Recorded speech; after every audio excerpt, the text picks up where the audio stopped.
পরশুদিন আমাদের সদর থানায় আমরা জনাব হিরো আলমের বিরুদ্ধে একটি ওয়ারেন্ট আমরা পাই, যেটি হচ্ছে আমাদের নারী শিশু ট্রাইব্যুনাল 1 বগুড়া থেকে একটি ওয়ারেন্ট আমাদের সদর থানায় আসে।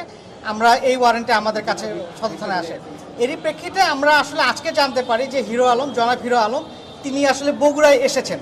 আমরা এই তথ্য পাওয়ার পরই আমরা বিভিন্নভাবে তাকে খুঁজতে থাকি এবং এক পর্যায়ে আমরা জানতে পারি তিনি আসলে ঢাকায় চলে যাচ্ছেন। আমরা এই তথ্য পাওয়ার সঙ্গে সঙ্গে আমরা আসলে তাকে খুঁজতে থাকি। পরবর্তীতে আমরা তাকে মোবাইল তথ্য প্রযুক্তির সাহায্যে তার অবস্থান শনাক্ত করি এবং আমরা সদর থানার যে টিম, আমি নিজে সহ সদর থানার টিম সহ আমরা তাকে ধাওয়া করে আমরা শাহজাহানপুর থানার সামনে থেকে, অর্থাৎ ঢাকা বগুড়া হাইওয়ে, আমরা হাইওয়েতে ব্যারিকেড দিয়ে আমরা তার গাড়িটাকে আটক করি এবং তাকে গ্রেপ্তার করি। আর আমরা প্রাথমিকভাবে যেটুকু জেনেছি, এই মামলাটি গত 1 বছর আগে এটি বগুড়ায় আদালতে এটি করা হয়েছিল। জনৈক মিথিলা সম্ভবত ওনার সহকর্মী, মিডিয়া সহকর্মী, তার বাসা সম্ভবত খুলনা, এটি আমরা প্রাথমিকভাবে জেনেছি।